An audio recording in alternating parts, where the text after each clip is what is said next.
শহরে হাউসওয়াইফরা ঘুম থেকে উঠে আকাশে রোদ দেখলে আনন্দে সবাইকে গুড মর্নিং বলে এক কাপ গ্রিন টি অথবা কফি নিয়ে বসে সকালটিকে উপভোগ করার জন্য। আর গ্রামের বধূরা কি করে জানেন? যখনই দেখে আকাশে রোদ উঠবে সেই অমনি বসে যায় গোবর নড়ি দিতে, আর এই গোবর নড়ি সুন্দর করে রোদে শুকিয়ে 12 মাস তারা জাল দেয়। আর সকালবেলায় উঠেই এই কাজগুলো করতে কিন্তু তাদের একটুও ঘেন্না করে না। আর এই দৃশ্যটা দেখতে আমার খুব ভালো লেগেছিল, তাই ভাবলাম আপনাদের সাথে শেয়ার করি। এই একজন গ্রামের বধূ সকালবেলায় উঠেই গোবর নড়ি দিতে বসে গেছে। আজকে হবে পালং পনির। থুড়ি থুড়ি, পালং পনির না, আজকে হবে পালং চিংড়ি। আবার ভাবছেন পালং শাক দিয়ে চিংড়ি, এ আবার নতুন কি? কিন্তু হ্যাঁ বন্ধুরা, পালং শাক দিয়ে চিংড়ি রান্না করবো, কিন্তু একদম নতুন ভাবে। বাচ্চা থেকে চৌবাচ্চা আঙুল চেটে পুটে খাবে। আজকে পালং চিংড়ি রান্না হবে। নমস্কার বন্ধুরা, তনুর রান্না করে আপনাদের সবাইকে স্বাগত এবং অনেক অনেক ভালোবাসা। বন্ধুরা, আজকে আমি নিয়ে এসেছি দারুণ একটা ইউনিক রেসিপি নিয়ে। আপনারা আগে কখনো খেয়েছেন কিনা আমি ঠিক বলতে পারবো না, কিন্তু আমি কিন্তু আইডিয়া করে বানিয়েছি, কারণ আমার বাচ্চা, আমার ছেলে ঠিকভাবে পালং শাক খেতে চায় না, কিন্তু পালং শাকের আবার ভীষণ পুষ্টিগুণ আছে। আর আমার চৌবাচ্চা মানে আমার হাজবেন্ড, আপনাদের দাদা, সেও পালং শাক দেখলে খুব একটা খেতে চায় না, কিন্তু আজকে এমন করে খাওয়াবো, পালং শাক খাবে আর চেটে পুটে খাবে আর চেয়ে চেয়ে খাবে। সেই জন্য আপনাদের সাথে একটু শেয়ার করে দিই, যাতে আপনারাও বাড়িতে একটু এভাবে রান্না করে বাচ্চা থেকে চৌবাচ্চা সবাইকে খাওয়াতে পারেন আর নিজেও একটু শান্তি করে খেতে পারেন। কেননা সত্যি কথা বলতে আমারও ভালো লাগে না পালং শাক, কিন্তু আজকে যেভাবে রান্না করবো শুধু সেটাই দেখতে থাকুন। কথা না বাড়িয়ে কাজ শুরু করে দেয়, শুধু শুধু কথা বলে সময় নষ্ট করে দরকার আছে? আসেন রান্নাটা শুরু করে দেয়, এখনো চুলে জাল ঝরাতে হবে, অনেক কাজ বাকি, কথা নাই, এবার কাজ বেশি। কথা নয় কাজ বেশি, এই আসুন এবার চুলে জালটা ধরিয়ে দিই, ঝটপট রান্না করে নেই। আর হ্যাঁ বন্ধুরা, আমি এই যে পালং শাকটা ব্লিন্ডার করে নিয়ে এসেছি, কেমন করে ব্লিন্ডার করেছি একটু দেখবেন নাকি? এই যে বন্ধুরা, আপনাদের দাদা কাল বাজার থেকে 2 আটি পালং শাক মিশেছিল, তার থেকে 1 আটি আমি এরকম করে সুন্দর করে ধুয়ে পরিষ্কার করে নিয়েছি বেছে। এবার আমি কড়াইতে, আমি তো গ্যাসেই করে নিচ্ছি, গরম জল বসিয়ে দিয়েছিলাম আর সেখানে পালং শাকগুলো দিয়ে 2 মিনিট ঢাকা দিয়ে রেখেছিলাম। আর ঢাকা দিয়ে নামিয়ে নিয়েছিলাম ঝুড়িতে, তারপরে ঠান্ডা জল দিয়ে খুব সুন্দর করে ধুয়ে নিয়েছিলাম। আর তারপরে জলগুলো সব চেপে চেপে নিয়ে পালং শাকগুলো ব্লিন্ডার করে নিয়েছে। দেখেন কত সুন্দর কালার হয়েছে। দেখে নিয়েছেন? তাহলে তো ভালো। এবার আসুন কি কি নিয়েছি সেটা আপনাদের দেখিয়ে দেই, বেশি কিছু লাগবে না। যে দেখেন পালং শাকের কালারটা কিরকম সবুজ রেখেছি, একেবারে মনে হচ্ছে তরতাজা সবজি, সবুজ সবুজ একেবারে। দেখেই তো বোঝা যাচ্ছে পুষ্টিগুণে ভরপুর। আর এখানে পেঁয়াজ আর কাঁচা ঝাল কুচি করে নিয়েছি, রসুন আর আদা বেটে নিয়েছি, আর এখানে নিয়েছি ছাটি চিংড়ি। বন্ধুরা, এই চিংড়িগুলো যখন জ্যান্ত ছিল কতটা চাটি যে আমাকে মেরেছিল, তা বলার মতো না। তারপরে দাঁড়ান আরো অনেক কিছু নিয়েছি। থেকে নিয়েছি লবণ, হলুদ, জিরে, শুকনো ঝাল, আর চিনি নিয়েছি, গরম মশলা আর তেল তো আছেই। তো জালটা ধরিয়ে দেই। গ্যাস লাইটটা শিখেই ঝুলে রেখেছিলাম, তা নাহলে ইঁদুর ছুঁচোয় আবার টেনে নিয়ে যায়। জাল ধরানোটা খুবই কঠিন বন্ধুরা, কিন্তু প্রত্যেকদিন ধরাতে ধরাতে আমার এখন অভ্যাস হয়ে গিয়েছে। জাল ধরাতে আগে খুব ভয় করতো, কিন্তু এখন আমি হাসি মুখেই জালটা ধরাই। কড়া গরম হয়ে গিয়েছে বন্ধুরা, এবার তেল দিয়ে দেবো। তেল মশলা বেশি না খাওয়াই ভালো, অল্প দিয়েছি, অল্প তেলেই রান্নাটা করব। বন্ধুরা, কড়া গরম হয়ে গিয়েছে, এবার পেঁয়াজ দিয়ে দেবো।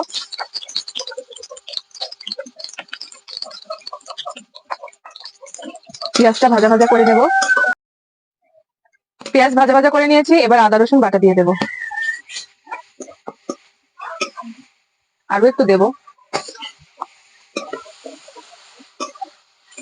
আদা রসুনটাও একটু ভাজা ভাজা করে দেব। লবণ দিয়ে দেব, হলুদ দিয়ে দেব, আর এবার দিয়ে দেব শুকনো ঝাল আর জিরে মরিচ গুঁড়ো। একটু ধনে গুঁড়ো থাকলে দেবেন বন্ধুরা। সামান্য একটু জল দিয়ে দিলাম। মশলাটা সুন্দর করে কষিয়ে নেব।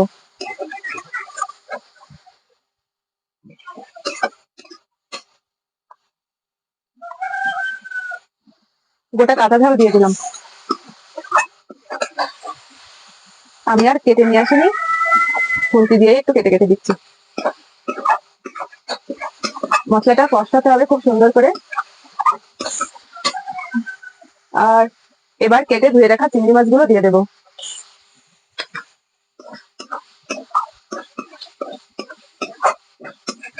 সুন্দর করে মাছটা মশলার সাথে কষিয়ে নেব।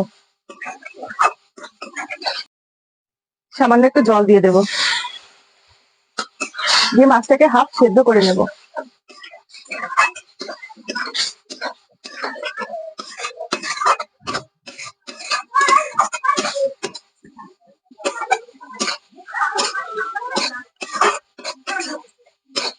মাছটা বেশ ভালো সেদ্ধ হয়ে গিয়েছে, এবার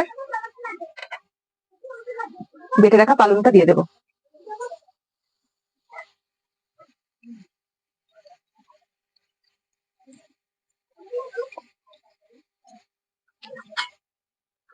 আর খুব সুন্দর করে নাড়াতে হবে বন্ধুরা।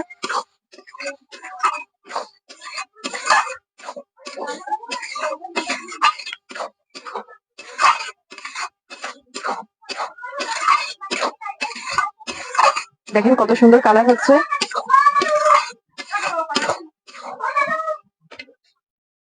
এবার বেশি সময় রান্না করবো না, অল্প একটু সময় রান্না করবো।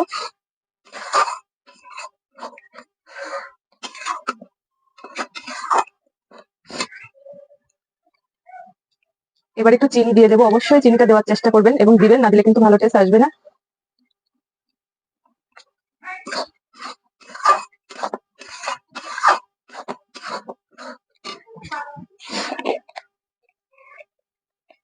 আর দিয়ে দেবো সামান্য একটু গরম মশলা গুঁড়ো। ব্যাস, রান্নাটা হয়ে গিয়েছে বন্ধুরা। আর একটু কিছু সময় নাড়িয়ে চাড়িয়ে আমি এটা নামিয়ে নেবো। যা সুন্দর গন্ধ বেরোচ্ছে, আর কিছু না রান্না করলেও হবে, শুধু এটা দিয়েই ভাত খাওয়া হয়ে যাবে। আর ভাবেন তো ভাতের কালারটা কিরকম হবে, একদম সবুজ, সুন্দর গন্ধ বেরোচ্ছে। শাকও খাওয়া হবে, মাছও খাওয়া হয়ে যাবে। রান্না করতেও মজা লাগছে, দেখতে না একদম অন্যরকম। খাবা না শাক? হচ্ছে ব্যবস্থা, আসো সবাই। বাড়িতে অবশ্যই একদিন ট্রাই করবেন বন্ধুরা।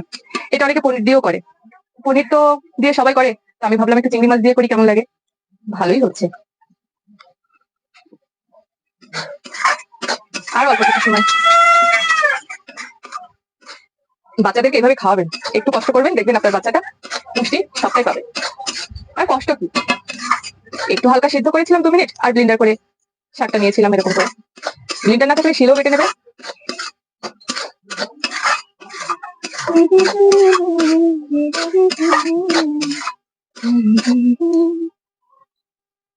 মনে হচ্ছে চিংড়ি মাছের মালাইকারি।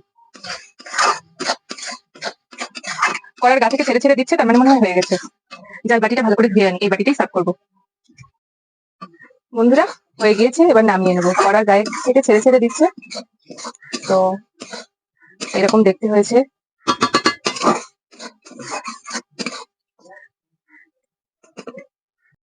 তৈরি হয়ে গিয়েছে বন্ধুরা পালং চিংড়ি। অনেক সুন্দর দেখতে হয়েছে, একদম সবুজ, মনে হচ্ছে আমি কোনো সবুজ মাঠের মধ্যে বসে আছি। তো যাই হোক, রান্নাটা খুবই সহজ, সিম্পল, কমপ্লিট হয়ে গিয়েছে।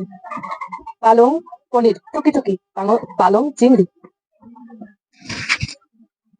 প্রথমে তো ভেবেছিলাম পালং চিংড়ি নাম দিব, কিন্তু এখন মনে হচ্ছে পালং চিংড়ি নয়, পালং ছাতি নাম দিই, কারণ ছাতি মাছের দিয়েই রেসিপিটা হয়েছে। তো তাই বন্ধুরা, এত সুন্দর সেন্ট বেরোচ্ছে, এটা যে শাক কে বলবে, এটা তো মনে হচ্ছে কোনো চিংড়ির মালাইকারি অথবা চিংড়ি ভুনা। খুবই সুন্দর হয়েছে। গন্ধটা তো আমি শুধু শুধু আপনাদেরকে বলছি, বাড়িতে রান্না করলে নিজেরাও বুঝতে পারবেন। জানি না আজকের এই ভিডিওটি কেমন লাগবে, যদি ভালো লাগে চ্যানেলটি সাবস্ক্রাইব করবেন, লাইক করবেন, শেয়ার করে অন্যান্য ভিডিও দেখবেন। পাশাপাশি আজকের ভিডিওটি কেমন হলো অবশ্যই অবশ্যই আমাকে কমেন্ট করে জানাবেন। আজকের মতো এই পর্যন্ত, দেখা হবে নতুন রেসিপিতে। ততদিন পর্যন্ত সবাই সুস্থ থাকুন, সাবধানে থাকুন, দেখতে থাকুন তনুর রান্নাঘর। টাটা। ব্যাস, হয়ে গেল।